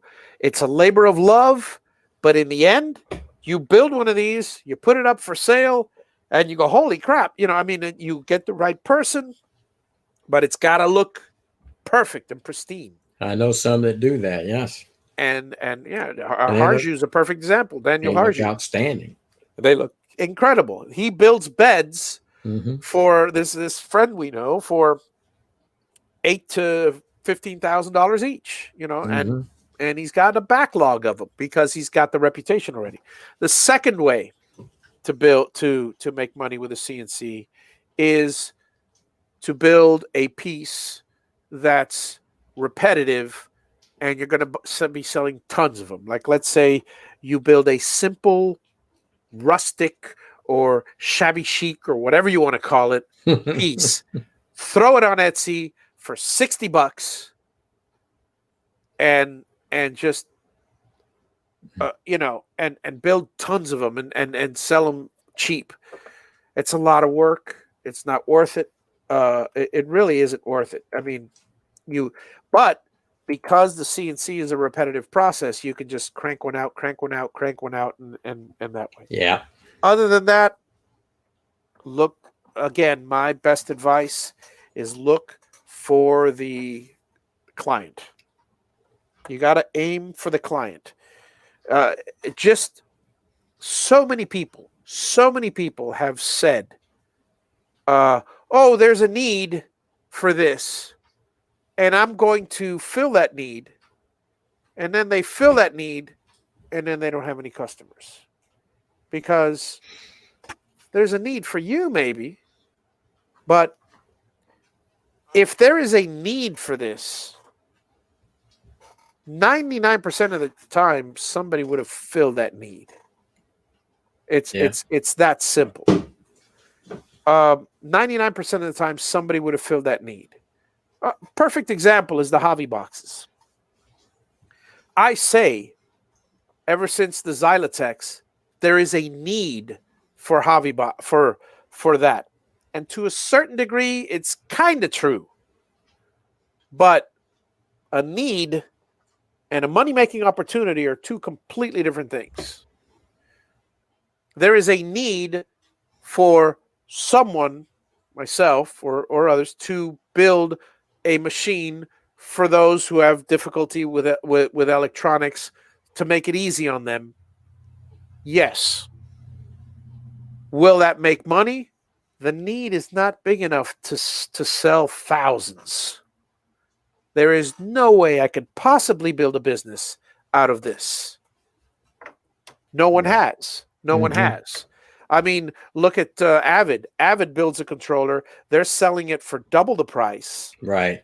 So they can make money off it for double the price, but they're selling a machine with it. They're selling the machine with it. So they have to do both. Same thing. Bob CNC, another one. Bob CNC is a custom CNC laser cut CNC kit and all this, selling for a ridiculous amount. And frankly, it's I want to hold my opinions off, but it's nowhere near the rigidity and the use that a Gatton will be. But it's a full-blown kit. It uses a Gerbil kit. They sell the whole thing, including for practically what you can buy a Gatton for, with my box, or and guess what? It's but the because they're making such a high margin, that's where the money is. But frankly, certain products, and this goes back to, again, the question, if there's a dime a dozen people making it out there, painting is a perfect example of an easy way to make money. Painting is one of those examples that you still have to do the legwork. You have to go out and you have to schmooze and you have to talk. But I would say that when I got into painting, out of every 10 people I talked to, I got 2 clients. Out of every 5 people I talked to, I got a client. 5 people. 1 out of 5 people that I talked to, I got a house out of it. It was just a matter of doing the legwork, and I could go around the neighborhood and drop off a bunch of flyers, and I have more work than I could handle. It's that. Why? Not because it's difficult. Every single, I guarantee you, near 100% of my clients started their sentence with, I could do this myself. I never believed you couldn't. I've said that myself to people coming off. I could do this myself, but look, and then deep down inside, I'm professional, so I don't want to open my mouth and say, "Shut up." I know. I'm not stupid. A monkey can paint. Paint well and without slathering it. It's about the labor. And the same thing goes with the Javi box. I could sell a box. I could probably get away with putting together a kit and just throwing it all in a box and making like a Heath kit type box for $400. $550 including motors. $560. No, in fact, I'd sell it for $400 and the whole kit, and let people buy their own motors, because I'd throw in the wires and stuff and all, and in fact I could sell it with motors and then drop ship the motors through Amazon. That way I wouldn't even have to deal with the motors. But the point is, that's not where the money is. That's the labor. I mean, I would just be a guy that slaps together all the components. Yeah, granted, I could create a nice little video and everybody would love me and all that and stuff. But 99% of my customers wouldn't take that option either. No. They want the turnkey kit. They want my customer service. They want my background. They want my, they're looking for something specific. They're looking for, it's an emotional connection. They're looking for, they want to know that they can do this. And I guarantee you, if you buy one of my boxes with my help, you can do this. It's that simple. And I've proven it time and again because I keep selling them and they keep growing and I keep working harder. I don't get it. I've said it before. It's not about the money. It's about helping the people in the community. And I really get a kick out of seeing you guys, come up with stuff. By the way, Dennis, whatever you've come up with, send it to me at javiunboxed@gmail.com. Yep. And again, lawn care is another perfect one, Glenn. That's a beautiful one.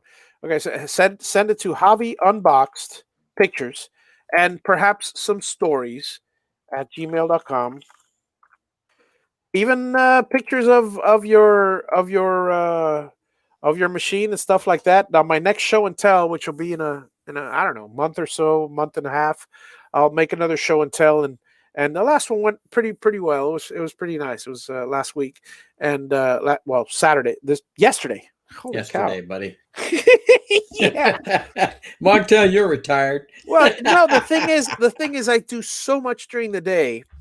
Mm-hmm. I've transferred. I didn't just buy one computer. I bought two. I didn't buy a big one for my wife. My wife just got a $2,000 computer, but she got the small minimal one. But anyway, I transferred all her stuff, and I was up till she woke up. I was up till 7:30 in the morning transferring her stuff. Then I got a little rest. Then mow the lawn, change my daughter's. Then Amazon delivered my daughter's bicycle tires, so I swapped my daughter's bicycle tires and inner tubes. She likes to ride bike, and I like to make sure she's safe. So I've had a full day, and I don't even remember what. It's so funny because when you keep yourself active and you keep yourself busy and stuff, even if part of that day, I'm not saying do something every minute and don't rest. Of course not. I spend hours watching TV and YouTube and stuff. Me too. In my leisure, yeah. But when you do that, holy cow, it's just days blur. Mm-hmm. But yeah, definitely send your if you've got any kind of shop pictures that you want to show off, send them in. Have a wonderful evening, Big D. Good to see you. Yeah, Glenn, lawn care is absolutely another one. That's I don't know anyone unless you're physically disabled. I don't know anyone who cannot do lawn care. Mm-hmm. I mean, I'm sorry, I don't know how to mow the lawn. I don't know how to push. I don't know how to walk behind the cart. I don't know how. No, come on. Don't give me that. Anybody can do it. Do it well. There's lawn care and then there's landscaping. There's a huge thing in between it. But anyway, it's that's something that you can charge. I mean, all you got to do is go out around the neighborhood and say, listen, this is what I'm offering. And if you need somebody, I guarantee you, all you need to do is buy a mower, buy a riding mower and buy a weed eater and look around for the easy lawns and start with them and you're done. $50. Here you go. $50. Here you go. $50. Here you go. And it'll cost you $5 in gas and to drive over there and for the gas for the mower and you're done and your time. How fast can you do a lawn? Well, if you have a nice big expensive mower and it's a beautiful, and a zero turn, it'll go pretty quick. And if you're in a wonderful neighborhood with 1 acre lawns, by all means, Yeah. Yeah, I can knock this out for $200. Whatever. $200. Let's see. It'll take you half an hour. That's not bad. $200 in half an hour. And again, Yeah. $5 in gas. Old Glenn says he bets you'll sleep good tonight after all that work you've been doing. Oh yeah, you don't know the half of it. Yeah. And the funny part is because my sleep is off now. Now at 10 o'clock, it doesn't feel like it's 10 o'clock. That's the same thing I'm seeing. And it's I went to bed at 3 o'clock this morning. I set Alexa to wake me up at 9. yeah. And I don't recall hearing it at all. Mm. So I didn't get up till late. I am, however, started. tonight. And I got other things done too. Okay, so yeah, a bamboo chopper. That's what I got. So the other things that I did today is I quoted steel buildings. I quoted transport companies to move my container should I have an emergency need, and storage companies to store them. Speaking of which, let me see if any of them got back to me while I'm here.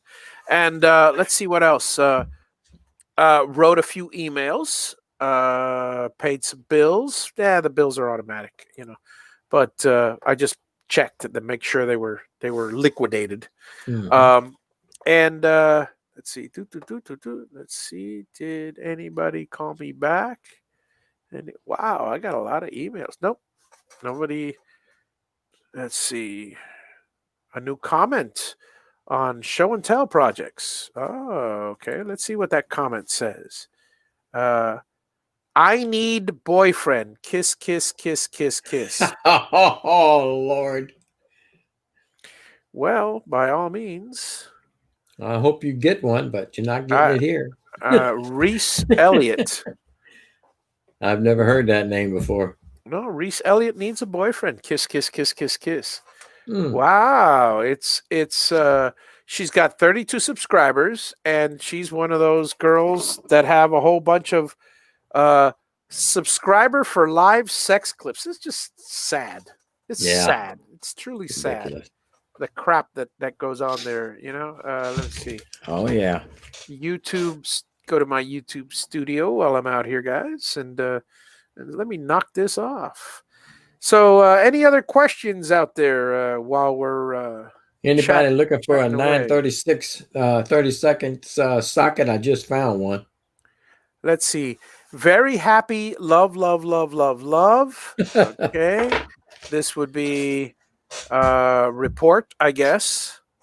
Pornography. Yes. Okay. Let's see. Wow. That's Precious Brennan. Okay. Report. Pornography. Yeah. Well, if you'd stay off that Pornhub, you'd be all right. You wouldn't get all them Let's things. see what else we got here. This is I need boyfriend. Report. Pornography. Dang, man. That's some of them 200 that you got today or what? No. This is all three 12 hours ago. No. This was 12 hours ago. Oh, okay. Well, Mike said he's available. Yeah, well, he's all right, Mike. I'll send her to you. Send it. Reese. Her name's Reese Elliott. Go ahead and Google her on YouTube. Look for a bunch of lipsticks and a bunch of I don't know what the hell that is. It's another emoji. It's whatever. Good night, Mervin. He's taking off. Have a wonderful day, Mervin. And yeah, I'm going to be calling it a night as well. So, folks, everybody, thank you. Have a wonderful evening. So I'm going to shut down the thing here. And yeah, good to see you, Nick. And thanks for everything. Good night. And Good night, I'll probably everybody. be on tomorrow night. So see you when I see you.